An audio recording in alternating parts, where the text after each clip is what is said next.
So yun mga idol, nandito na tayo sa opisina ng buyer, yung nakabili ng ating isda mga idol. Dito na babayad na sila mga idol.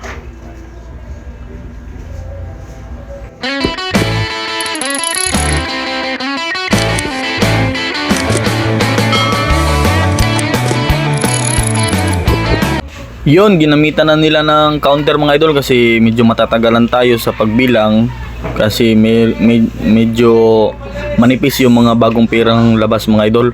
Kaya ginamitan na nila ng counter para matapos tayo ng maaga mga idol. So yun mga idol, magbabalanse na tayo at nandito ang mga tropa natin mga idol, kompleto. Nagmimerinda muna sila mga idol bago nila makuha yung kanilang mga sahod. So thank you. So yun mga idol, isang malamig na hapon sa inyong lahat mga idol. Nandito na tayo sa exciting part mga idol. Kasi i-share na natin sa inyo mga idol kung magkano talaga ang sahod ng ating mga tropa at income ng ating bangka mga idol. So ngayon mga idol, sasabihin ko na sa inyo mga idol, ang total starting ng ating bangka mga idol ay nasa 104,247. Kaya malaki ang starting ng ating bangka mga idol kasi pinakaunang laot pa to nila mga idol. Siguro sa ikalawang laot medyo konti na lang ang kanilang starting mga idol.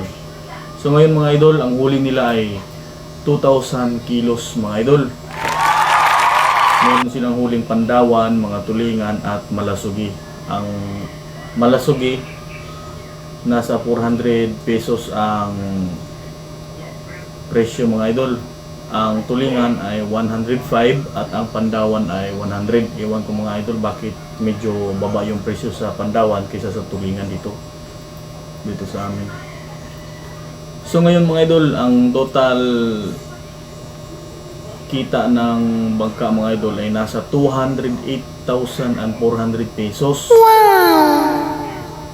So ngayon, ang unahin natin yung nasa bangka mga idol, ang kanilang sahod mga idol. Unahin natin si Janjan, yung nasa bangka is may sahod siyang 2,341. Si Tata naman mga idol, yung kusinero is 3,069. At si Junel ay merong 3,123 pesos. Sila yung nasa taas mga idol, yung sa bangka. At sa service boat natin mga idol, ang pinakamalaking sahod mga idol ay si Dodong na meron siyang 11,686. Ito mga idol, sa loob lang ito ng 5 days mga idol. At ang pangalawa, si Litoy mga idol. Ito si Litoy yung binila natin ng makina kasi nag-overheat daw yung makina niya. Meron siyang 10,505 mga idol. At si Rick naman mga idol, yung isang service boat natin nasa 11,345 pesos. At ang panghuli mga idol si Romeo. Yun yung may huli na malaking malasugi mga idol na nasa 36 kilos. Meron siyang 12,336 mga idol. Ayun. Dito naman tayo sa kapitan mga idol. Ang kapitan ay meron siyang 13,993 sa loob ng 5 araw lang mga idol. At ito naman sa ating mga idol sa bangka ay merong 41,828 pesos. So ayun mga idol, sa loob ng 5 araw mga idol nakapag laot sila ng maayos mga idol. Sana makalaot sila paglipas ng bagyo.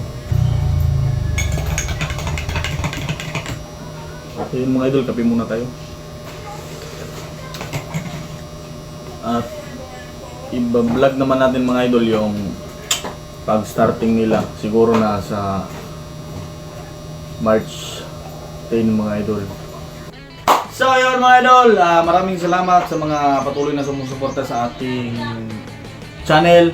Sa hindi pa naka-subscribe, please subscribe na kayo para masubaybayan ninyo ang adventure ng ating bangkang Ironman mga idol at kasama ng ating mga tropa. So ayan mga idol, maraming salamat sa inyong lahat. God bless.